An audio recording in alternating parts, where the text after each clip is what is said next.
Hello, everybody, and welcome to today's online lecture preview on American art in the global context with Dr. Paige Knox, hosted by the Columbia University Summer Session. My name is Megan O'Donovan. I am an academic affairs specialist working with our continuing education programs at Columbia University School of Professional Studies. Before we begin, I have a few housekeeping announcements to run through.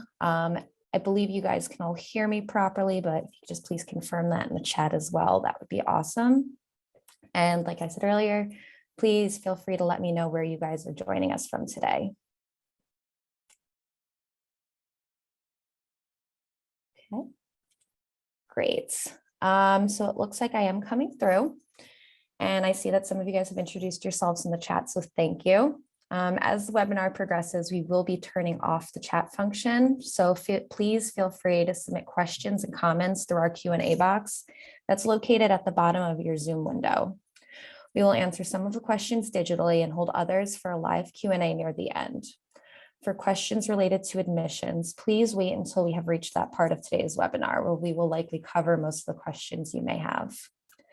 I would also like to let everybody know that we are recording today's presentation and you will be receiving an email with a link to that recording. So you will be able to go over all the information we will be discussing again today. With that said, I'm pleased to introduce Jessica Yen, Director of Columbia's Summer Session. Thanks, Megan. Welcome, everyone. I see a lot of people from all around the globe. So good morning, good evening, wherever you're joining us from. Thank you for joining us. First, I'd like to introduce to you some of our colleagues. With us today is Assistant Director of Academic Affairs, Claire Fong, Program Coordinator, Brett Slogenhop, Admissions Counselor, Cassandra Hoblitz, and I also want to say a big thank you to Angie Freer from the events team who is in the background helping with this presentation today. We all work closely together to administer a robust summer term in programming here at Columbia, where we offer over 300 courses across 50 different subject areas. The majority of our summer students are our very own Columbia undergraduates, but we're also pleased to offer these courses to visiting students like you. Prospective students have the opportunity to select from our catalog of courses ranging from the arts and humanities, social justice, and pre-med studies and the sciences. Today, we're pleased to be hosting our second webinar in a multi-part lecture series where we invite students to experience Columbia by previewing courses with our faculty. We're honored to have Professor Paige Knox join us to discuss her art history course, American Art in a Global Context, and to allow you to experience what it's like to be a student inside our classrooms. Professor Paige Knox is a lecturer in the art history department at Columbia University. She also works in a variety of capacities at the Metropolitan Museum of Art, giving public gallery talks and lectures at special exhibitions, as well as a permanent collection, teaching classes at the museum and leading groups for travel with the Met. Professor Knox received her bachelor's degree from Yale University with a double major in art history and economics. She earned her Ph.D. here at Columbia with a focus in American art. Her dissertation explored the significant expansion of illustration and print media during the 1870s and how it changed the general aesthetic in American art in the late 19th century. She continues to publish and lecture at various conferences on the subject and is a contributing author for a recently released textbook on the history of illustration. Professor Knox teaches art and humanities at Columbia, and her summer course focuses on American art and transatlantic exchange during the 18th, 19th, and 20th centuries. Once again, please join me in welcoming Dr. Knox, and I'll hand it over to her. Thank you so much. Thank you, Jessica. And I also want to thank Megan and everybody else on the team who makes this possible. I think it's a wonderful opportunity for those who are tuning in to really get a sense of what it's like to be in a Columbia classroom, but also importantly to understand that when you're in Columbia, you're not just at the campus on the Upper West Side, but you are really taking advantage of all that the city has to offer. And I'm very excited to be teaching this class because of that opportunity. Megan, can I have my first slide, please? So one of the things that I try to do in this class, and again, I think it's important to anyone who lives in New York, who's a regular who's an actual student of Columbia, or those who are visiting, is to take advantage of places like the Met, where I work, and I'm very familiar with the collections, but also to take advantage of exhibitions that are on view at places like the Whitney and places like the Museum of Modern Art. New York is an absolute treasure trove when it comes to opportunities for museum visits, and we will be doing that extensively during the class. The class focuses on American art in a global context, and this emphasis really will look at the what I call the long 19th century, and that's engaging from a time period of the colonial in the late 18th century all the way up to the early 20th century, up until World War I. So basically what you're going to witness in this class is America going from a colony of Great Britain into kind of coming into its own in the 19th century to becoming quite an independent nation in the beginning of the 20th. We're going to be looking at a wide variety of media. We're certainly going to be looking at painting and sculpture, but we're also going to engage in architecture, the decorative arts, photography, and in a sense, a larger elements of visual culture to really give you a sense about how American artists were engaging with the wider world as America as a nation starts to change as well. And of course, American artists will be engaged in all of the isms that take place, whether it's neoclassicism, romanticism, all the way up to modernism, and thinking about their impact and their role in these different movements. One of the things that's also exciting to experience is new technologies that emerge, thinking about how objects are created, but also how objects are exhibited, how objects are circulated. And we're also going to look at the rise of many new artistic institutions, including museums, organizations, and really sort of seeing how these institutions nourish and nurture American art as it starts to evolve. I think one of the things that's so exciting, again, about, I'm showing you the Met's American wing on the left. We won't just be in the American wing, though. We're going to be traveling to many different parts of the museum. One of the things that I found when I've taught this class, many of the students who've attended become very familiar with the museum. That's one of my goals for you. And some have actually gone on to work at the Met, and also to those who were not actual Columbia students to come to Columbia for graduate school. So I think that if you speak to some of my former students who've experienced this course, they really were very, I think, appreciative of the exposure that they were giving to the Met's collections. As I said, though, MoMA is certainly also a very vital component in the makeup of New York City museums, and also in featuring American art from the late 19th, early 20th century, as well as the Whitney. We're also going to be very lucky because the Whitney Biennial is taking place at this time. While I do focus on the long 19th century, I will often be bringing in contemporary artists and how they engage with their artists of the past. So we'll take advantage of that, as well as the Whitney's permanent collection, which Whitney actually begins in the early 20th century with a focus on the Ashcan School. That's really what sort of jump-started the institution. So we'll be looking at that as well. But what I'd like to do in the brief time that we have is kind of just take you through kind of a general course overview to give you a sense of the type of objects you're going to be engaging with, the type of artists you're going to be learning about, and the kinds of experiences that you can expect. Megan, if I could have the first slide, please. So we begin, as I said, at the end of the 18th century, a time period in which the America is still a colony of Great Britain. In fact, I should say there are colonies.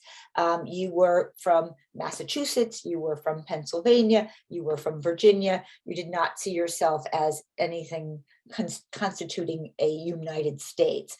So we're going to look closely at the relationship between those colonies, and not just Great Britain, but also internationally, how they are engaging with other colonies that are parts of this large empire.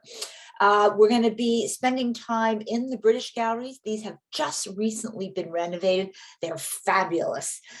They actually opened on March 5th of 2020. So it was not exactly great timing for the museum, but they are in pristine condition with all kinds of new ideas about global exchange, and it's a really marvelous opportunity to sort of set the tone as America as a colony of this larger empire. And we're going to be looking at decorative arts, fabrics, textiles, portraiture, how the great aristocratic portraiture tradition in England is then translated into a portraiture tradition in America. So we'll be kind of moving between the British period rooms, the British galleries, and the American wing in this early period. And also talking about very important painters, people such as John Singleton Copley. Copley's often thought of as one of the first American portrait painters, but in fact, his story and his trajectory is actually much more complex than that. In fact, he is actually spends a great deal of time in England and will die in England and actually see himself as a British citizen, but we claim him in America based on the time that he spent being born in Massachusetts and his early years. So we're going to talk about these kind of rich connections between this transatlantic type of experience of both Copley and his paintings as well. Megan, could I have the next slide, please? Then we're going to look very closely at the Native American collection in the Met. More in recent years, if you went to the Met in the between the 1990s and 2020, you would have had to go over to the Rockefeller wing to experience Native American art at the Met. That was due to a variety of circumstances, primarily stipulations surrounding the Rockefeller collection and its gift to the museum. But the Dykers, very, very important collectors of Native American art, offered their collection to the museum with the stipulation that the collection be shown in the American wing. And this was a game changer for the museum and really allows a full and complete story of art in America to be told. So we're going to be spending a lot of time in that Native American art collection. We're also going to be discussing this recent exhibition that took place that I thought really hit home with some of the themes and some of the ideas of this class, artistic encounters with indigenous America, artists like Carl Bodmer, who were coming from Europe and engaging with Native American art, how that exchange took place, moving back and forth between Europe and America, and other artists' encounters with Native American individuals, Native American works of art, and that exchange that had taken place and continues to take place across from the 19th to the 20th century. And we're also going to be talking about this Tavernier painting above on the left, which was the subject of a very focused exhibition last year, and thinking again about academic painters coming from France, settling in America, and then making their way west to engage with subject matter that would have appealed greatly to French academic painters and French academic collectors, and sort of experiencing those connections. So it's, I think it's an incredibly rich collection. I'm being very excited to share it with you when we focus on the Dyker. Megan, could I have the next slide, please? Then we'll be looking at the 19th century, specifically a group of sculptors who traveled primarily to Rome to engage in the neoclassical moment that had exploded at that time. An artist, a European artist named Canova, sets the tone for the neoclassical form. And with that, American artists who had no opportunity for instruction. This is something that I'm going to be constantly hitting home in the course, that while French artists and sculptors had the École des Beaux-Arts, the British had the Royal Academy. These things had grown up, these institutions had really allowed for great instruction, and also workshops that offered support systems for sculptors, for painters, were prevalent in Europe.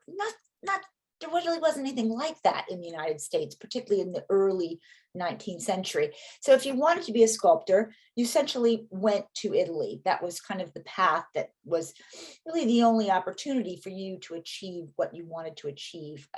And you can see artists such as Hiram Powers on the top left, primarily living in Florence, but then we have a whole fascinating group of female sculptors who go to Rome in the mid-19th century.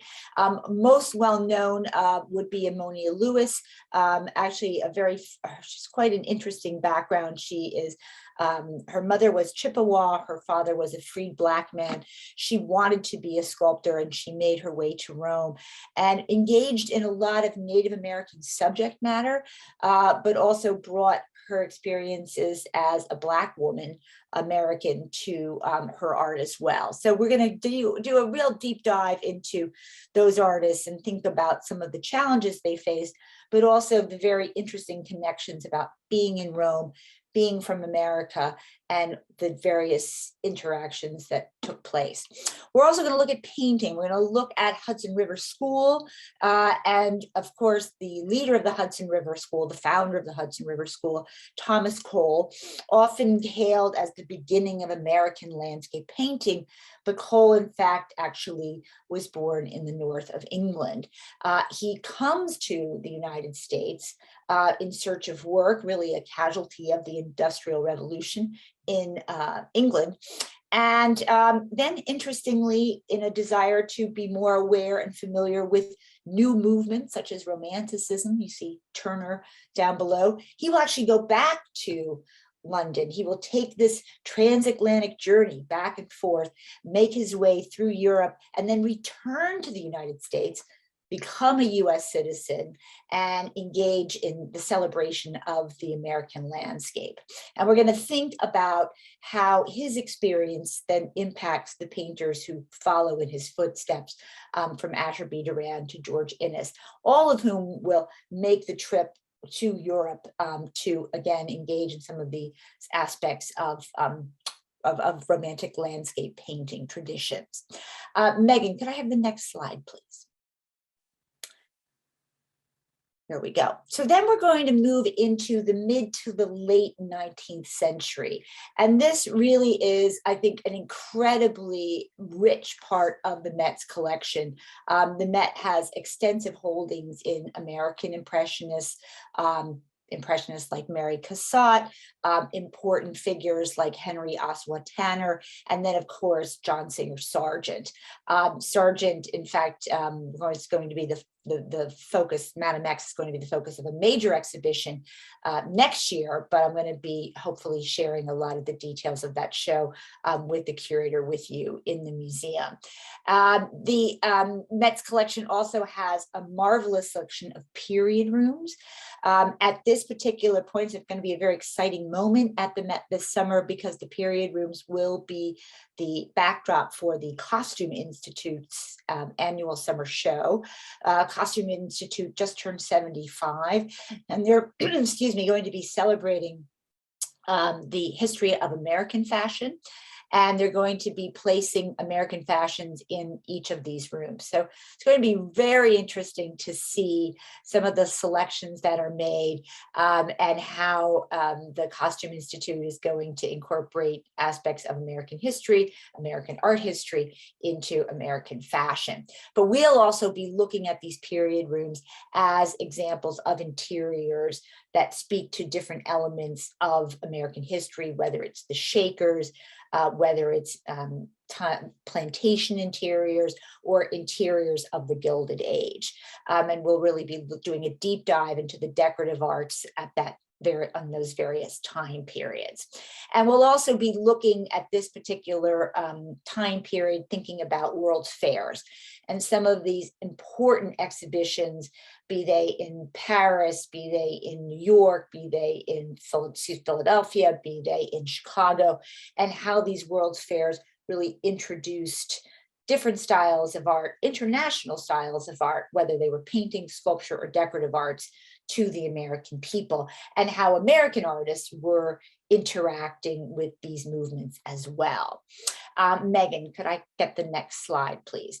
Now, this is, I find, one of my students' favorite experiences in this course, and that is the ability to spend some time in the Met's photography department. So we have a day in the Met study room where each student is required to select an American photographer of their choice and to use actual photographs we pull from the Met's collection, from the Met's holdings, and make presentations in the photography room, in the photography department. I'd often have curators from photography come and speak and actually engage in a lovely dialogue. So it's a very again, enjoyable experience, I hope, but also gives you a sense to kind of get a feeling for the Met's collection. And again, using the recent gift of Anne Tenenbaum, which came to the museum for our 150th anniversary, which was in 2020. It's a very comprehensive collection that we'll have access to really look and experience. As I said, while this class focuses on the long 19th century, I often open up to students if they want to look at artists like Cindy Sherman or more contemporary photographers. They're more than able and willing to do that. But of course, you can go back and look at the greats such as Alfred Stieglitz and his exploration of Georgia O'Keeffe and over 300 photographs of her body. I also am showing you the fashions on the right. As I said, we're going to have the fashion show in the period rooms. There's also another exhibition, American Fashion, that looks at fashion over the last 75 years through sort of a lens of vocabulary and language, and thinking about new ideas of how we associate American fashion previously in the past with things that were practical and things that were very simplified, but how that has changed a great deal. And we're going to look at that fashion exhibition and really engage with fashions as they relate to the 19th century, but then also open up into the 20th. So as I said, this is the long 19th century, but we also do kind of move into the 20th century when it comes to different things such as photography and the Costume Institute. Megan, could I have the next, please? Slide. Thank you so much. As I said, one of the other things that is important during this time period are exhibitions, unique new types of exhibition spaces. We're going to be talking a great deal about the Armory Show. This was a very important moment in the history of American art. This is when modern art comes to America for the first time. The American public is exposed to Picasso and to Matisse. And it's also a moment in which American modernist painters, sculptors, photographers also start to come into their own as well. So we're going to be looking very closely at that exhibition and thinking about how artists ranging from people like Marcel Duchamp and the Dadaists, the Futurists, how they were displayed and explained to the American public, and then the impact that that show has on the modernist movement, really beginning with people like Georgia O'Keeffe and the rest of the Stieglitz circle, but also then expanding in the 20s, the 30s, and the 40s up all the way into abstract expressionism.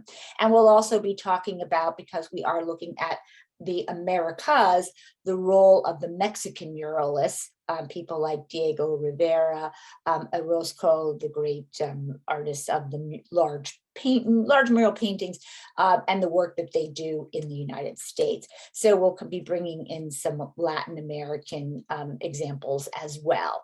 Megan, can I get the next, please, slide? Thank you. So as I said, one of the things that I'm so excited about with this class is that there are many wonderful exhibitions that are up at the Met and at the Whitney that we're really going to engage with. One in particular is the Winslow Homer Show. This is the first, we haven't had an extensive Homer exhibition at the Met in almost 20 years. And Homer has certainly been re-examined and rethought in many new ways that respond to issues of race, that respond to issues of gender, and respond to issues of transatlantic and global exchange. And so I think a lot of the themes that I'm investigating in this class will really be featured in the show that's going to be opening. So I'm very, very excited to see it.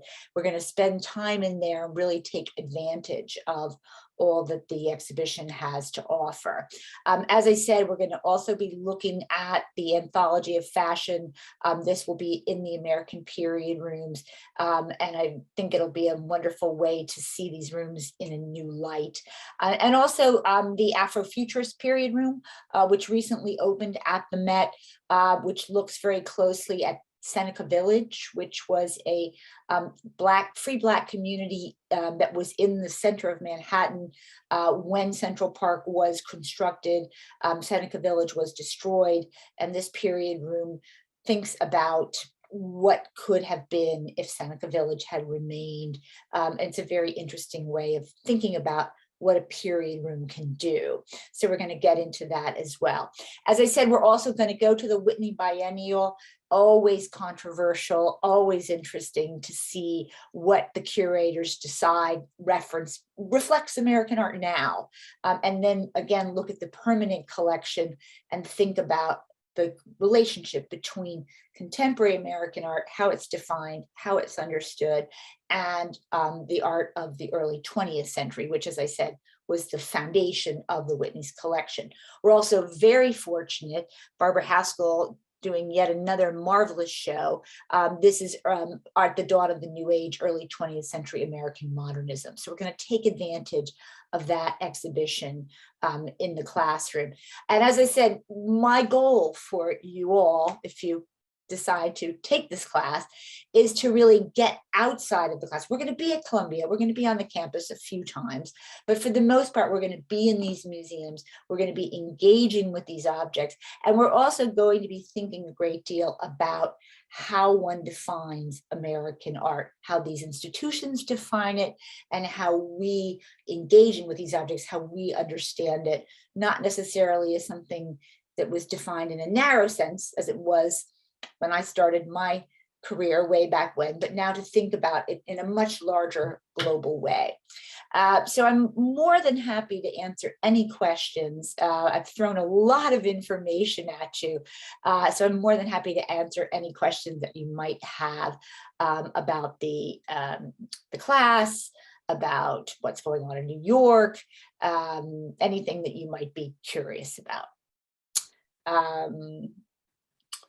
Let's see, Megan, are you you're my question reader? Yes, I can help you out with the Q&A, and thank you so much for giving us that great overview of what to expect from your course. Oh, it's my pleasure. And as I said, it's hard for me to contain my enthusiasm because I feel that, you know, when I was mentioned, I was an undergrad at Yale, and I had the wonderful Yale Art Gallery, which really got me fascinated and interested in art. But New York, it is really, there's no other experience like it. There really is no, I can't really think of any other institution that engages with these kind of museums and the ability to immerse oneself in this material. It's a really unique experience. So to get us started, I guess for some people here who aren't familiar with the terminology, can you just give us a brief definition of what the transatlantic journey is? Oh, the transatlantic journey. Well, I use that specifically for people like, for example, Thomas Cole. Thomas Cole, born in the north of England, decides he wants to be an artist. Because of the Industrial Revolution and the challenges that were basically his family, his father was put out of work. He comes to America, really looking for jobs and for opportunities. He decides to become an artist. He gets exposed to works of art really through print media, because at that point we don't have institutions that have, you know, these exceptional landscapes from Europe available to be seen. And then in order to, once he reaches a certain point, he feels that the only way he can fully achieve his goal to be a landscape painter is to go back to Europe to see those works. So he has as his foundation the American landscape. He embraces that landscape. He recognizes it as sort of almost a sacred landscape that has offered him and his family a place of refuge. And it's a sense of limitlessness and openness. But he wants to understand what's happening in academic circles, what's happening in art history, what's happening in the worlds of the academies. So he travels back across the ocean and then has this experience and decides to come home and paint things that will reference the experiences that he's had in Europe and in London, and then engage with an American landscape that speaks to both the indigenous world in which he is, but then also the larger world. So for example, John Singleton Copley, it's another great example. He's making work in America. He needs to have some sense of where he fits into this larger British Empire. So he will send his work on ships across the ocean to be reviewed by Sir Joshua Reynolds, so that he has a sense of how he fits into this larger. And then we'll discuss some of the challenges of having your art going back and forth by ship. You know, how does that impact the world in which you operate? And then we'll get into the 20th century, where artists really recognize when all the fantastic modernist work comes over to America. And it's the first time Americans have seen Cubism. And how do they engage with that? How does that impact the arts of America? Ultimately resulting in a post-World War II of many artists from Europe coming to the United States. We have these constant shifts back and forth.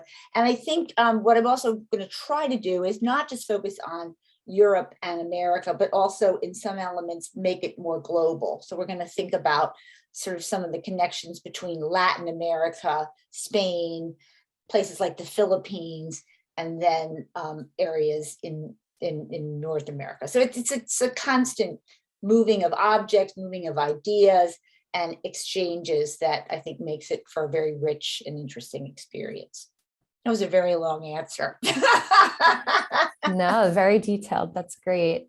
So we do have a bit of a lengthy question here, but just to summarize it, would you be able to discuss your definition of, or the definition of American art, and how you choose what peoples and artists to highlight in your course?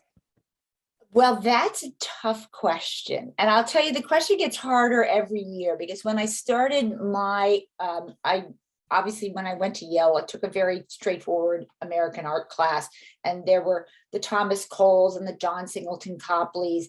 And when I was in working with Barbara Novak, when I came to Columbia, Novak and I really have enormous respect for her, but she had a very particular idea about what it was to be American. Those artists had to remain in America.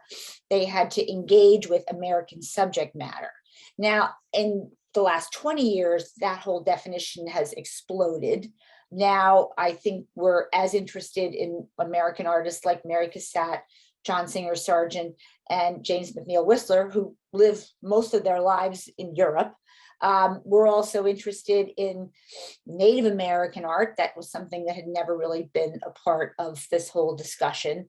I think American art, it's kind of hard to define it, except for the fact that it has some connection to the North American or Central American lands. But I think the joy of American art and what it means to be an American is opened up a great deal, such that it's not as narrowly defined. I think I take my clue a lot from the American Wing, what they define as American art. But you'll see even in, one of the goals that Max Hollein has for the institution at the Met right now is to not be so rigidly defined and to open up exchange and to sort of break down the boundaries and the borders. But it's kind of easier to say what it's not. You won't be having much exposure to Greek and Roman antiquities. There will be no Gothic cathedrals, and we won't really be talking much about Michelangelo, Raphael, or Leonardo.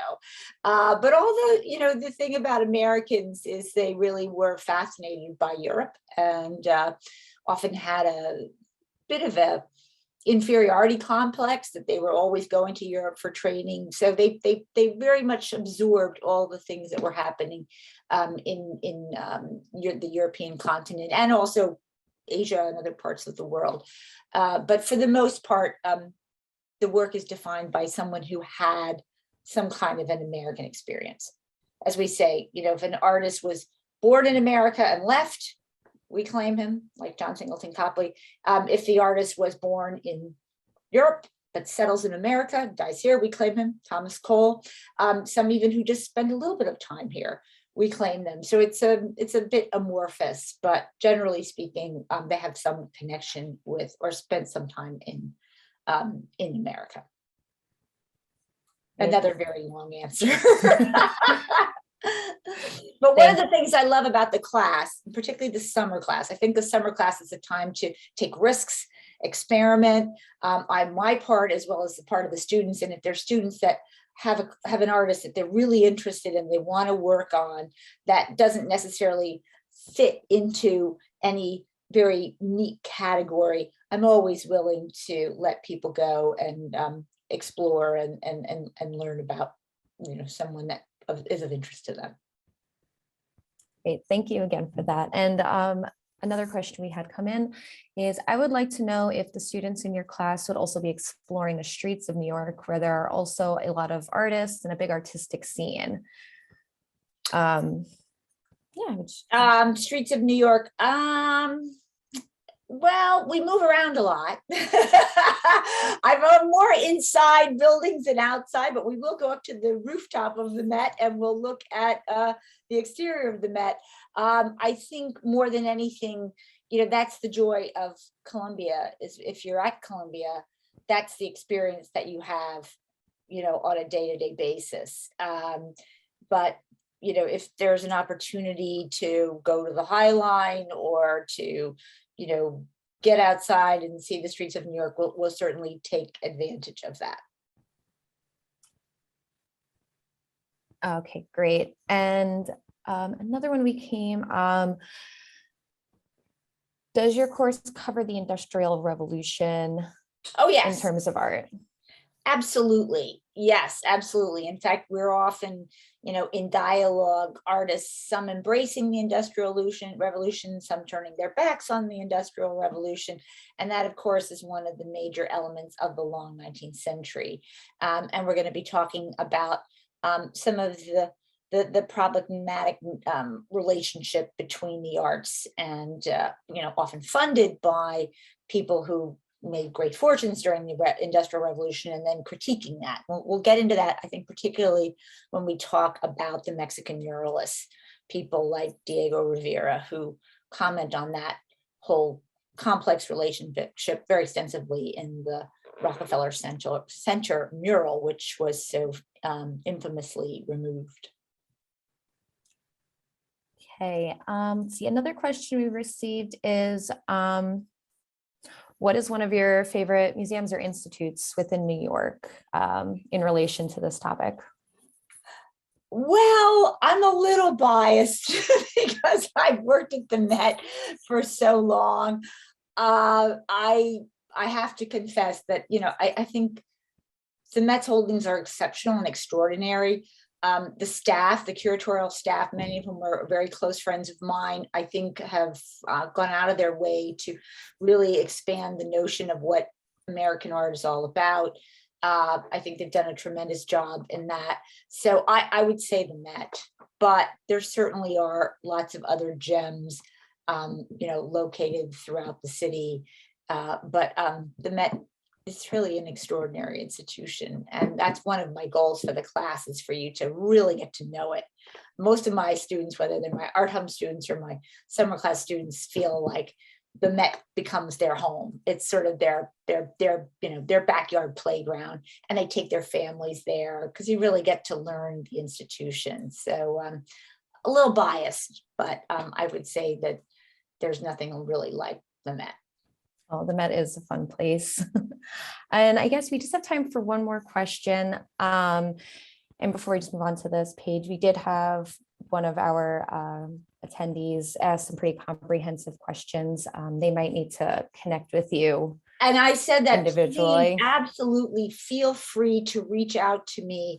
And I'd be more than happy to give you any details if you want about some of the basic requirement of the class is a paper at the end, which would be on the artist of your choice that speaks to issues of global exchange. But we do presentations over the course of the class on landscape painting, on photography. So we try to on the period rooms.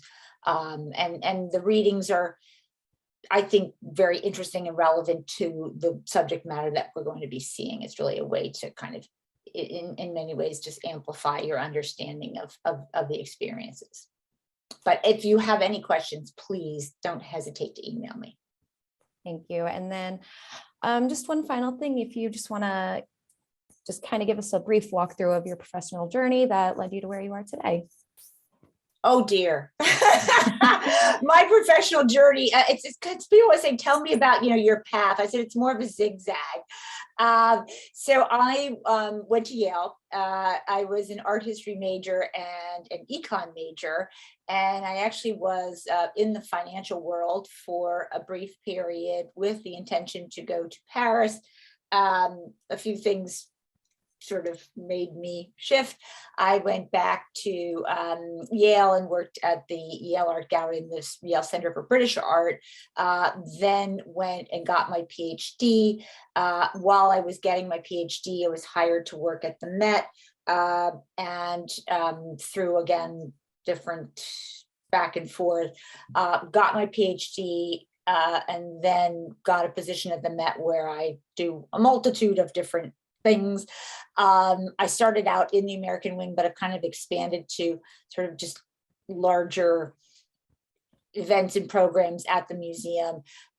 So at this point, I teach a class called Mondays at the Met, which meets regularly on Mondays, that engages with exhibitions there. I do special events for different groups, and then I've been recently leading travel with the Met. So if you have time, I'll tell you my long story of my career. But what I always say to my students is, there is no path. There's always just experiences, and you take advantage of them. But one of the things I will say is that a number of students who've taken this class have ended up getting internships and jobs at the Met. So it's been kind of my pleasure to really expose them to the institution and to let them, have a similar kind of experience. Okay, thank you so much for joining us today. That was very interesting, and kind of want to go to the Met now, but everybody, you can find information on Dr. Knox's course in the link provided in our chat by Jessica. Unfortunately, we did put the wrong course number on our slideshow. All the information up on this page is correct, except that would be Art History S3442. And again, the information on her course is all included in the link in the chat.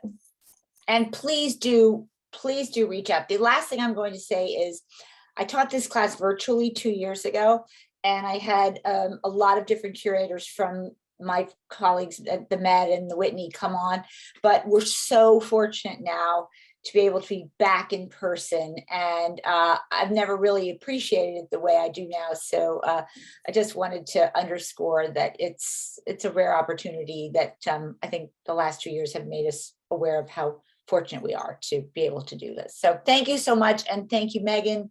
And thank you, Jessica, for giving me this opportunity to discuss the class. Thanks again. All right, thank you. So now we will be moving on to the admissions information session portion of the webinar today. And I'm happy to introduce you to Brett Slogenhop from the Columbia University Summer Sessions team.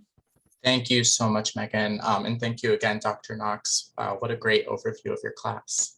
Hi, everyone. Thank you again for joining us. My name is Brett Slogenhop. As Megan just said, I'm the coordinator for the summer session team. And over the next few slides, I'll just briefly discuss the summer programs before passing it along to my colleague, Cassie, to kind of discuss the admissions and application portion further before ending on a final Q&A. So this upcoming summer 2022 will contain 3 main sessions. Summer X, the full summer term, will run May 23rd through August 12th. Summer A will run May 23rd through July 1st, and Summer B, the second 6 weeks, will run July 5th through August 12th. Visiting students can choose to attend in one session in either block or join us for the full summer term. The application will remain the same regardless of the session you choose to attend. Courses are posted on the summer website in the directory of classes at this time, which do note the session in which they're being offered, as well as additional course details. And for those who are interested in enrolling in Paige Knox's course or similar classes this summer, I'll just briefly highlight some of the available programs and study options. So as a visiting summer student, you will fall under a specific population that covers where you are currently as a student, and then you'll apply to the program that best fits your needs. So you may be joining us as a visiting undergraduate or visiting graduate for those who are currently working towards their bachelor's or master's and attending university elsewhere. Post-Baccalaureate Studies are for those who have completed their degree and want to come back and study a new subject area. You can really take advantage of the opportunity to work with our great advising team, building up a robust summer curriculum with targeted coursework to help prepare you for graduate programs or just take classes for general professional development. We have an Arts in the Summer program that is open to all applicants with a truncated application process. That's intended for those who want to study only in the arts, such as theater, film, writing, and visual arts. And then we also have our 3 summer-only certifications of professional achievement for upper-level undergraduate, graduate, and post-baccalaureate individuals looking to focus on a specific area of study in the summer. Regarding our 3 summer CPAs, we do have the Critical Issues in International Relations and United Nations Studies, which is offered through SIPA, our School of International Public Affairs. And then we also have the Human Rights CPA, which is offered through a partnership with the Institute for the Study of Human Rights.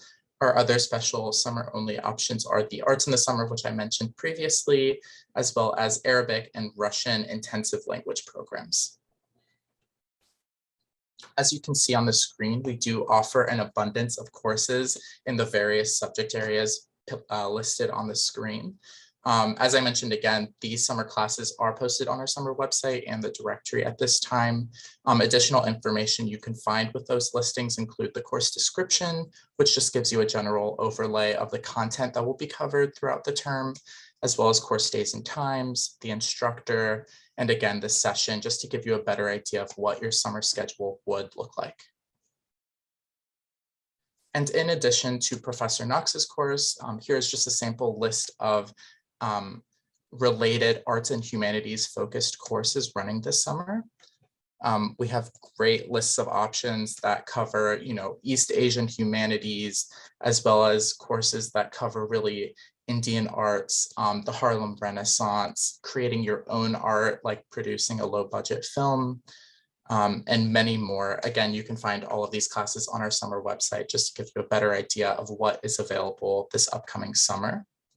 And I know that that was very brief, but I will pass it along to my colleague, Cassie, to cover the admissions portion very quickly. And again, we'll end on a Q&A. Thanks so much, Brett and everybody.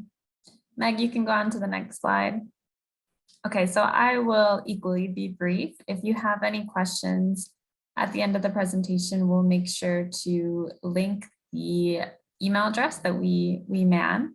But for now, we'll just go over some basic application requirements. So with the application, there comes an application fee, but we are including today a waiver, which is some SPS. So just make sure to put that in when it's indicated in the application so that you don't have to pay that fee.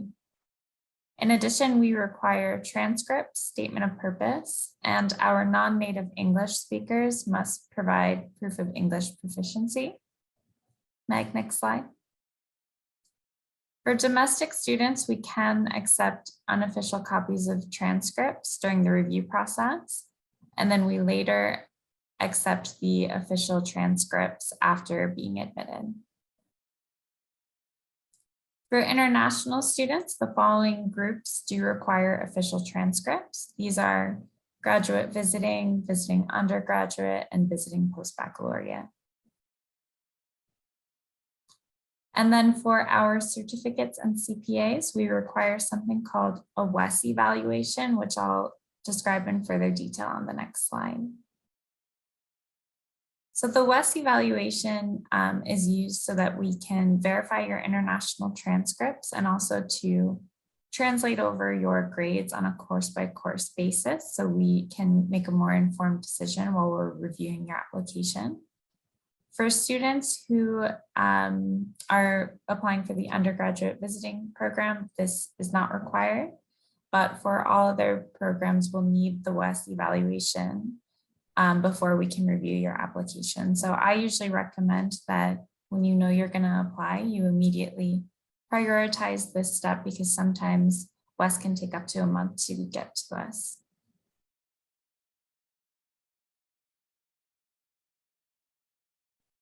For our non-native English speakers, we require either 100 TOEFL or a 7.0 IELTS.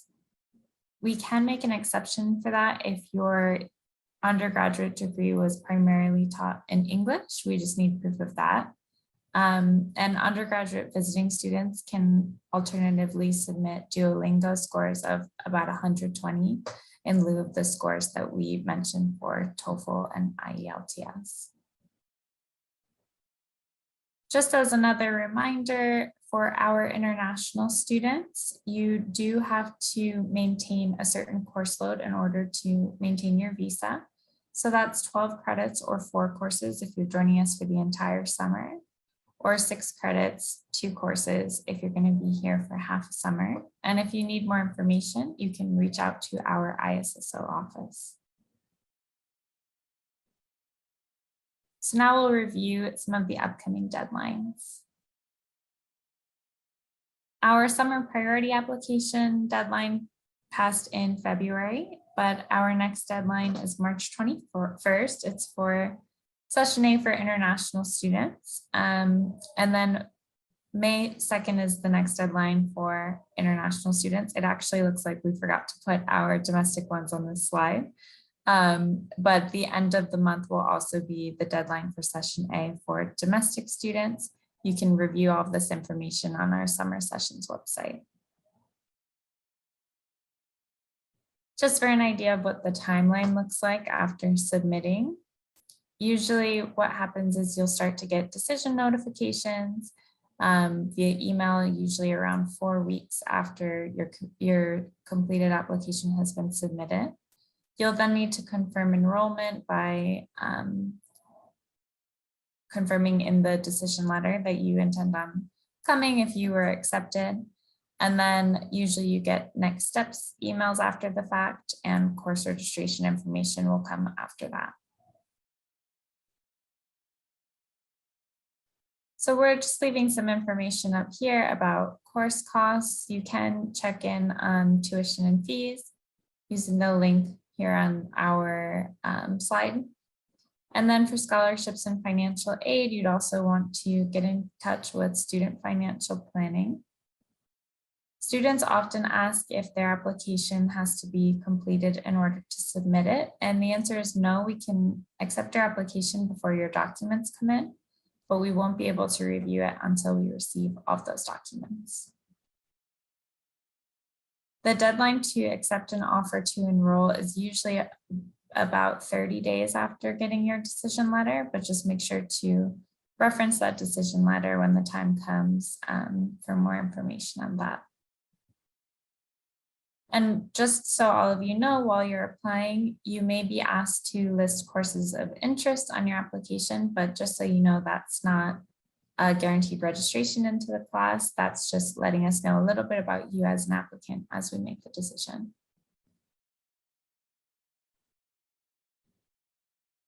So now we'll go over next steps for our students who are ready to apply.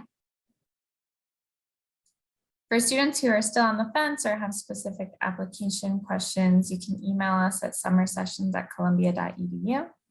And either myself or another admissions counselor can either answer your questions via email, or we can set up appointments via Zoom or phone. But if you're already set, if you don't have any specific questions, you can jump right on and start applying now. You can just go to our website and look for the Apply Now button to get an application started. So now we'll move on to questions with Brett and the rest of the program team. Just as a reminder, here is our Summer Sessions website, our office phone number, and also our email address if you have any questions that you aren't able to get answered in our time today. One additional thing to mention as we wait for any questions to be submitted is to really pay attention to the enrollments for classes. As Cassie mentioned, course registration opened on March 1st. So students have already started, choosing their classes in preparation for the upcoming summer. So just make sure to keep that in mind as you do finalize your application process. Any courses that you're interested in, just keeping an eye on their enrollments to make sure that they're available to you. And I would also recommend just having a couple extra backup classes in the event that classes do fill up. So just a reminder, this was one part of a multi-part lecture series. So we do have another one coming up next week. Yes, March 24th, with a professor from our economics department, Dr. Seyhan Erden. The lecture preview will be Introduction to Econometrics. So if anyone's interested in that, we also have one coming up April 5th at 12 p.m. With our psychology department. We have Dr. Lawrence Ian Reed speaking about evolutionary psychology. Thank you, Jessica, for the notice for our upcoming lecture previews. I do want to give everybody just one more moment to submit any admissions related questions to Brett and Cassie if they have any. Give you guys another minute or so to take it all in. But yeah, if not, any other information on our courses, our upcoming lecture previews, everything is found on the summer website, summer.sps.columbia.edu. And okay, if we don't have any other questions for Cassie or Brett, I would like to thank everybody for joining us today. Oh, hold on, we have a couple. I am an international applicant for summer session A. Could you please explain what all is required for submission for March 21st? Sure. So usually with the deadlines, you technically can just submit your application by the 21st. But again, if you aren't able to submit any of the supporting documents like TOEFL or Wes, if your particular program requires that, it will delay getting the decision back. So given that a lot of our international students have to coordinate a lot of travel to come here, I would recommend that you double check your specific applications checklist on the website, and you make sure to try to get everything in by the 21st deadline so you have ample time to plan.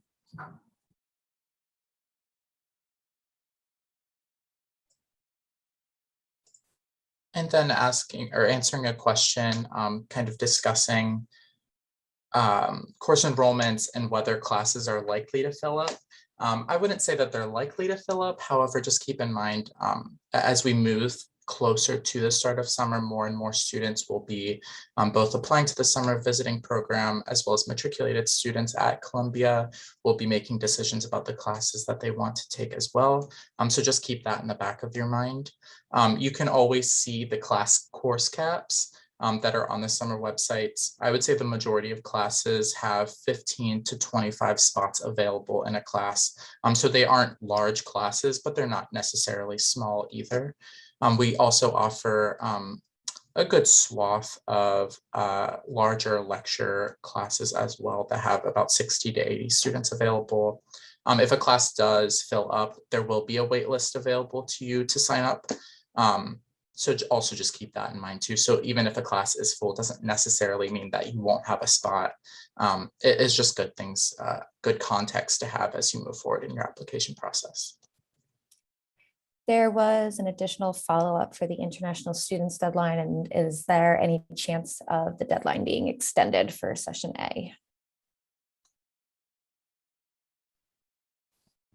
Usually we do not extend deadlines, so I would recommend just that you connect maybe with us through our summer sessions inbox if you have a special circumstances that you want to discuss, and we can kind of go from there. But usually the deadlines don't end up changing. But just a quick reminder that we do have a session B as well with different deadlines. So if you do need more time for your application, if you can't make it for A, we do have a session B. Great. I think that are all the questions we have for today. If you guys have any follow-up questions, please reach out to the email address that Cassie provided. And please feel free to join us for our other upcoming lecture series on the 24th and on April 5th for Introduction to Econometrics and Evolutionary Psychology, respectively. And if there is nothing else, I would like to thank all of our panelists for joining us today, and I would like to thank all of our participants from joining us all over the world at whatever time it is for you. And thank you, and have a wonderful Tuesday or Wednesday.